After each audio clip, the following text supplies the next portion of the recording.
네, 오늘 우리에게 주실 말씀은 출애굽기 15장 22절부터 26절입니다. 네, 구약성경 출애굽기 15장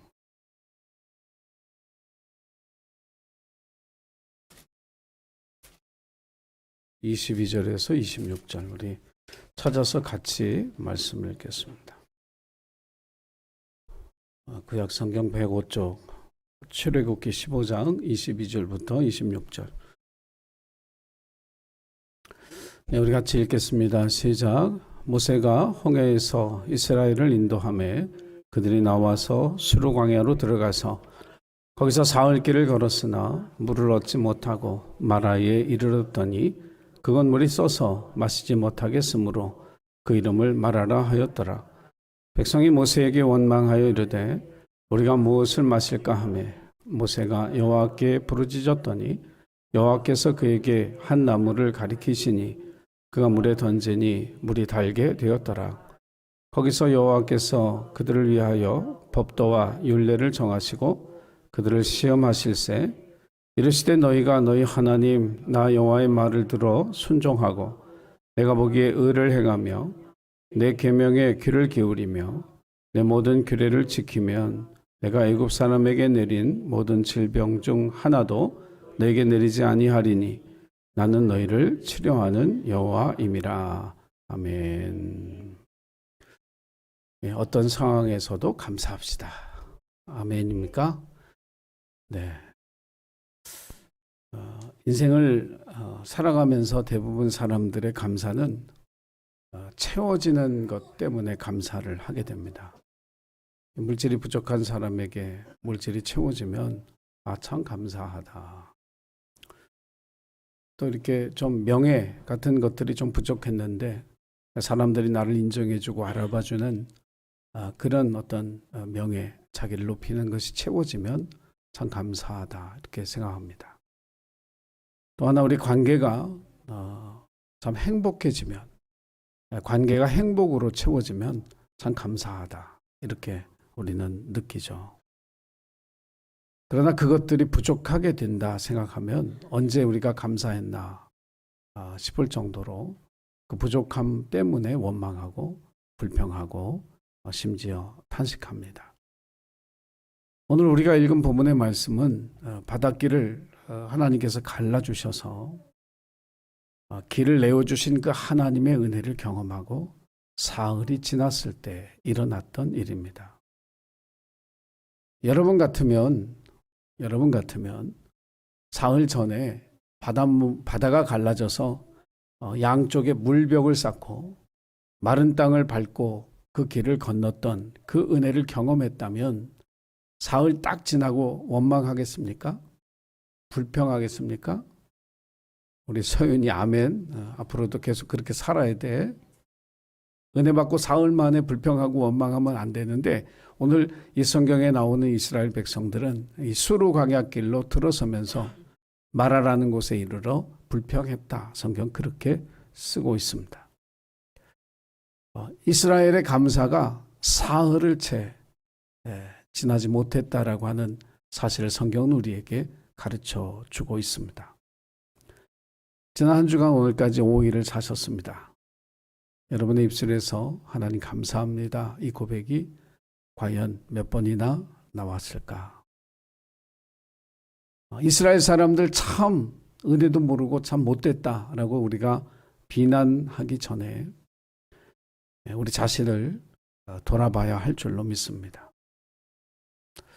마라라고 하는 이곳은 단순하게 보면 물이 써서 물을 마시지 못하는 곳이다. 이제 이렇게 우리가 이 성경을 통해서 알지만 생각을 해보세요. 여러분, 물이 써서 물을 마시지 못하는 그곳은 사람이 살 수 없는 땅입니다. 가축이 살 수 없는 땅입니다. 다시 말하면 이 땅은 버려진 땅이라는 뜻입니다. 그러니까 사람이 살 수 없는 곳으로 하나님이 그들을 이끌어 가셨으니 원망할 수도 있고 불평할 수도 있을 것 같다. 그렇게 이해가 되죠. 그러나 그리스도인들은 달라야 합니다. 홍해의 구원의 역사를 경험한, 출애굽의 역사를 경험한, 십자가로 예수 그리스도의 보혈로 구원함을 받은 그리스도인들의 삶은 달라야죠. 하나님 우리를 인도하신 곳이 아무리 황폐한 땅, 물도 마실 수 없는 땅, 풀도 자라지 않는 땅, 사람이 살 수 없는 땅이라고 해도 하나님은 우리에게 감사할 조건을 그 땅에서도 찾을 수 있도록 은혜를 주시고 믿음의 눈을 열어주시는 분인 줄로 믿습니다. 세상 사람들과 구별된 사람이 그리스도인이에요. 아마 세상 사람들은 거기에 1000명, 10,000명 아니 10만 명을 갖다 놔도 감사하는 사람 하나도 없겠지만 그래도 하나님의 은혜를 입고 예수 그리스도의 보혈의 공로로 구원함을 받은 우리는 마라에 갖다 놔도 감사할 수 있어야 할 줄로 믿습니다. 데살로니가전서 5장 18절에 범사에 감사하라 그랬습니다. 영어 성경으로 보면 Give thanks in all circumstances. 모든 환경 속에서 감사를 고백하라 이런 뜻입니다. 우리가 처한 모든 상황 속에서 우리가 그것을 기대하지 않았던 상황이건 우리에게 최악의 상황이건 우리는 그곳에서 감사할 수 있는 사람, 이것이 바로 저와 여러분인 줄로 믿습니다. 자, 그러면 우리는 이 본문을 쭉 읽어가면서 뭘 감사할 수 있을까? 첫 번째 감사는 부르짖을 대상이 있다라고 하는 사실 때문에 감사해야 합니다. 기도의 대상, 우리의 기도를 들으시는 하나님이 계시다라고 하는 그 사실 때문에 감사할 수 있어야 한다는 사실이에요.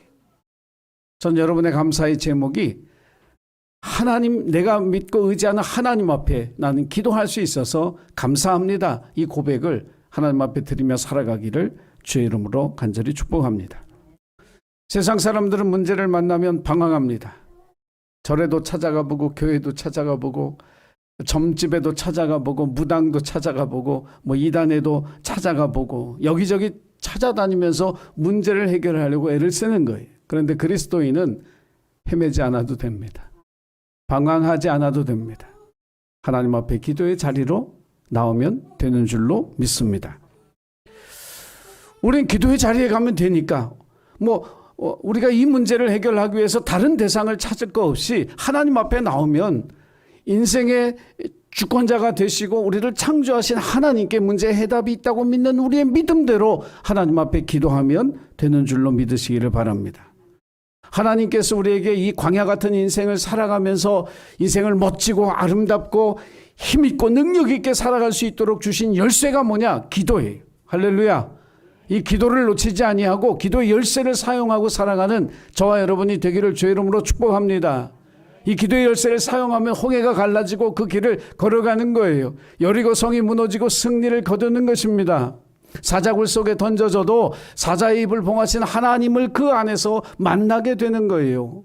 골리앗과 싸워도 믿음으로 승리하는 승리의 기쁨을 누리게 되는 것이 기도가 우리에게 주는 놀라운 능력이요, 우리 인생의 문제를 해결하시는 하나님의 열쇠인 줄로 믿으시기를 바랍니다.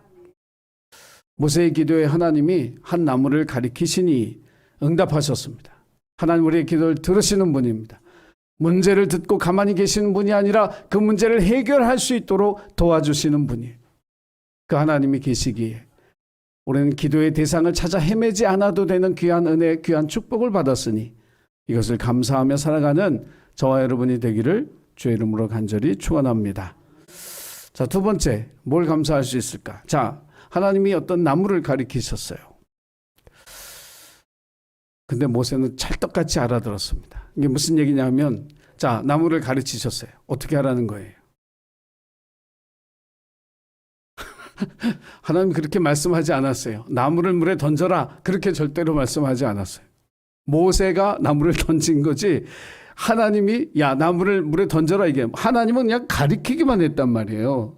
그죠? 근데 모세는 찰떡같이 알아들어서 나무를 물에 던졌지.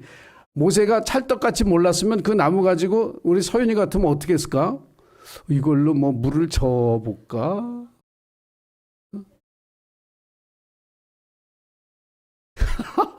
그 나무 앞에서 제사를 드렸을 것 같다. 그럴 수도 있지. 목사님 같으면 이걸로 샘을 파내는 건가? 그리고 그 옆에 땅을 팔 수도 있고 물을 저어볼 수도 있는데, 이 모세는 찰떡같이 알아들어서 그 하나님이 지시하신 그 나무를 샘물에 던졌단 말이에요. 그럼 이게 굉장히 중요한 거예요. 깨어 기도하는 사람은 찰떡같이 알아듣고 기도에 잠드는 사람은 그걸로 뭘 하라고 하는지도 몰라. 응답을 주셨는데도 모르고 지나갈 수 있어요. 할렐루야. 여러분, 우리가 그렇게 어리석게 살면 안 돼요. 늘 기도에 깨어 있을 때 하나님의 뜻을 깨닫는 은혜를 하나님께서 우리에게 주신 줄로 믿으시기 바랍니다. 그래서 오늘 이 마라의 샘물 앞에서 제가 두 번째로 이 말씀 속에 우리가 발견할 수 있는 감사의 제목은 뭐냐면 순종할 수 있는 것을 감사하라. 할렐루야.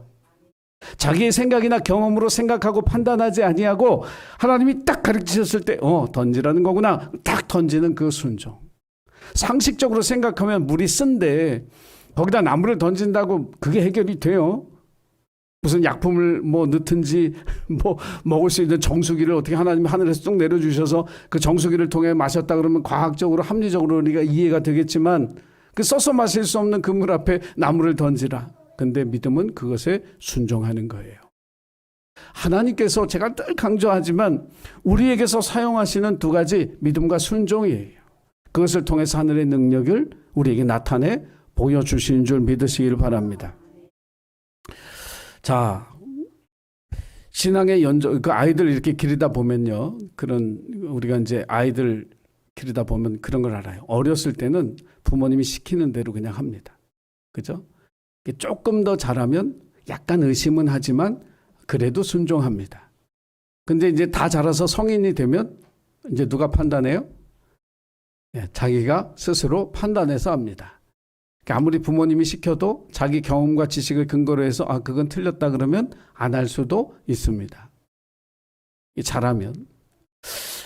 생각해보면 잘할수록 순종을 잘해야 되는 거 아닐까요?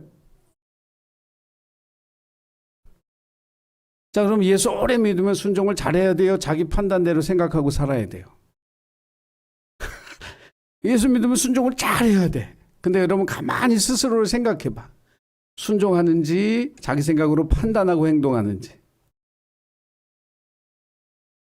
그래서 순종이 어려운 거고 왜 우리의 삶에 하늘의 역사 능력이 나타나지 않느냐 하면 순전하게 순종하지 않아서 그래요. 아니 쓴 물에 나무 던진다고 그 물이 어떻게 변해? 이 생각이 없는 거예요. 모세는 하나님이 가르치시니까 얼른 넣었어요. 그리고 그 순종을 통해서 그 물이 단물로 변화되어진 줄로 믿습니다. The water became sweet. NIV 성경에 보면 became sweet. 그 물 마셔보고 싶네. 얼마나 달콤했으면 sweet 이렇게 성경에 썼을까. 그 물이 달아진지라 단지라 이렇게 됐는데 그 단물이 되었다 그랬는데 became sweet. 여러분 하나님은 우리의 순종을 통해서 역사하시는 하나님이신 줄로 믿습니다. 우리 하늘의 능력을 체험하는 통로는 우리의 순종이에요. 우리의 생각과 경험을 우리의 지식과 경험을 데이터로 해서 판단하는 이것이 아니라 하나님 말씀하신 대로 순종하는 것이 하늘의 능력을 체험하는 쓴 물을 단물로 바꿔서 그 땅을 사람도 살 수 있고 가축도 살 수 있는 살아있는 땅으로 바꾸어 주신 하나님의 은혜가 이 마라에 임한 거예요. 단지 물 하나를 바꾼 게 아니에요. 그 환경을 완전히 바꾼 거예요. 여러분 물을 마실 수 있게 됐으니 사람 거기 살 수 있죠. 물을 마실 수 있게 됐으니 거기 가축도 살 수 있죠. 거기서 얼마든지 사람이 살 수 있는 그런 땅으로 변화되게 된 거예요. 사랑하는 예수님교회 가족 여러분, 마라라고 하는 상황이 우리의 삶 속에 닥쳐올 수도 있죠. 그 앞에서 우리는 기도할 수 있음에 감사하고 하나님의 응답에 믿음으로 순종할 수 있음에 감사하는 그런 저와 여러분이 되기를 주의 이름으로 축원합니다. 그렇게 되면 오늘 우리가 읽지 않았지만 27절 말씀에 마라의 삶이 엘림의 삶으로 변화되어지는 귀한 은혜가 있게 될 줄 믿습니다. 마라는 쓴물의 땅이지만 엘림은 물샘이 12이나 있고 종려나무 70그 나무가 있는 이른 그루가 있는 그런 하나님 복 주시는 땅이거든요. 마라 앞에 감사할 때, 마라 앞에 순종할 때, 기도하고 순종할 때 우리의 인생을 엘림의 삶으로 이끌어 주시는 그 하나님의 은혜가 우리의 신께 모든 가족들 위해 임하기를 주의 이름으로 축원합니다.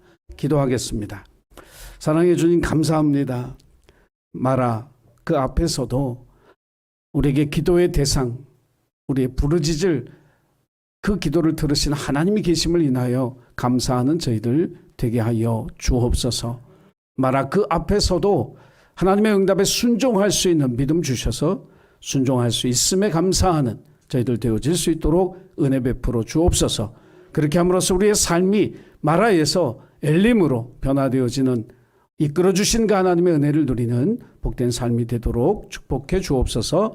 감사드리며 예수님의 이름으로 기도하옵나이다. 아멘.